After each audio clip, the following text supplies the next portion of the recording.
I met a gypsy.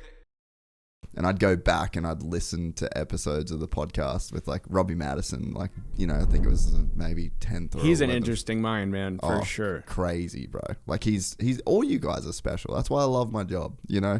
Like there's just some special motherfuckers that have just, I appreciate that. You've all figured something out, you know, you've all got this special thing that your unique circumstances like forced out of you, like the Sam Hill visualization and, you know, what you go through. And we all like learn from each other too, you know, in bits and pieces, you know, so it helps like the whole conglomerate of action sports and other sports to like help then elevate each other is so cool. Oh man, definitely. And you're kind of dissecting all that, right? You get I always said Joe Rogan is like has the sickest job because he has the opportunity and privilege to talk to all these amazing people.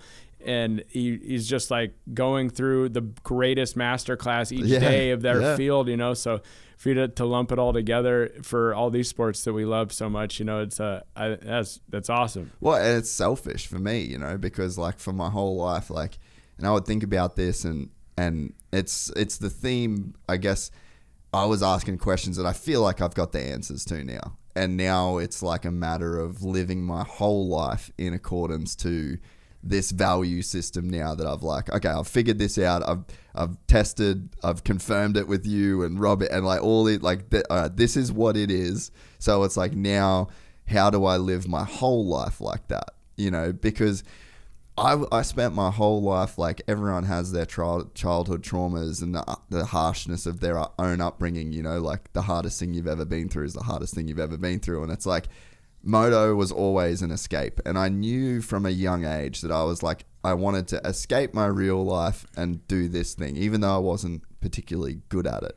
And that question burned at me for my whole life. And I think that was the question that, like every podcast, it sort of goes back to that, or it did for a long period of time. But it's like, you don't want peace of mind, you want peace from mind. And it's like, I wanted to go riding because my life was kind of shit for a lot as a 17-year-old kid that had never had sex, never had a girlfriend, like didn't have any money, wasn't good. Like your life fucking sucks to you at that point, you know? But then you've got like comparison though, right? Yeah. Like at the time, like I said, it's like the worst thing you've ever been through is like the worst thing you've ever been through. So in my head, I'm like, fuck, life sucks. What do I want to do? Moto. That's it. That's the thing. But then it's like, you finish it, and then I'd be that introspective kind of deep weird kid, and I'm like, but why? Like, why does that make me want to do this? And it's like, then you start to learn, like, you know, you talk to Robbie, and I remember saying to Travis, there was like another really cool moment in the podcast where I asked Travis about like jumping out of the plane without a parachute, and I'm like, it's so, and I can't remember exactly what I said, but I was like, is it that you've got so much noise and there's the demons and there's so much going on in your head that the moment you actually step out of that plane, there's just like freedom from that? Because in my mind, like that's kind of what I was going through in a sense. But to me, it wasn't jumping out of a plane without a parachute. To me, it was just going riding, you know, like the act of that.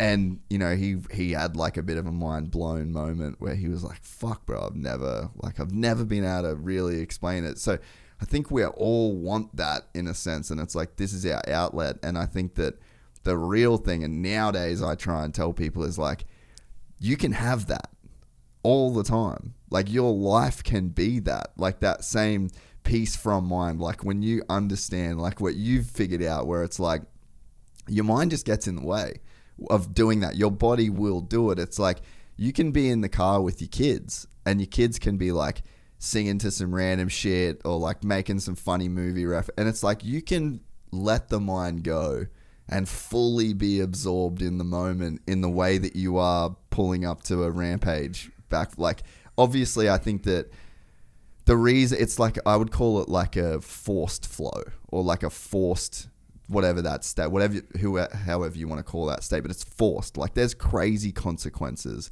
that require you to have that level of focus because you know you can die. You know, like you've gone through, and it's like there's so much pressure that it's like a diamond. It's like it gets squeezed into that state. Pressure's a privilege. Yeah, and I think that's what forces you there. And so we go to riding because it's like you're gonna be forced. You've got, like, I remember there was one crazy time that I rode in Cairns, like where I grew up.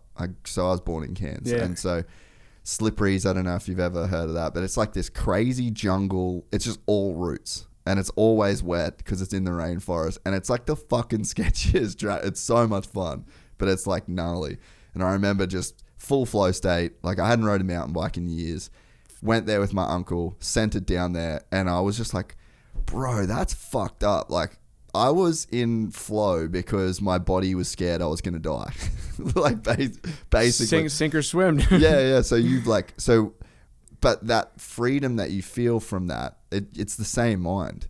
You're the same thing at all times, right? So that freedom that you experience, that peace from mind that we're all trying to get to, it's like that's always available. And you can experience that with a beautiful view. You can experience that cooking dinner. You can experience that just listening to your kids. Like, that same thing, or like the goal of what we're trying to do, is just always available. And so now it's like, for me, it's like, okay, I've figured that part out. I've figured this. Now the challenge is to live like that all the time. Life is a ride, you know? Yeah, some guy that went on, I'm horrible with names, but he went on Rogan recently and said that, like, a peaceful mind can always be at peace. You know, like, if you're truly a peaceful mind, then you could be able to overlook that shit, like the kids, you know, causing like the most hazardous form of driving to be like, I could still drive peacefully, you know? Yeah. But it's interesting to say you're like, you know, supplement to that is that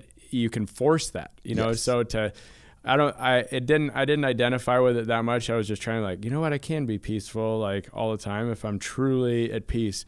But like, you could, but also to just force yourself into it, maybe that'll be the new way. You know, maybe you just get so accustomed to, because I am not the best at implementing this mind that the greatest mindset of my time, or like of, you know, personally, peak me, and, you know, spreading that across other ways. But Stephen Kotler wrote that The Rise of Superman book, and like that's the kind of thing that I was always like, okay, they're doing case studies on me, and then I should be the best at trying to spread this across, but it's way easier said than done, right? But I do like how you're saying that you can force yourself into it, and then it could just hopefully become the norm to where you're just a G all the time.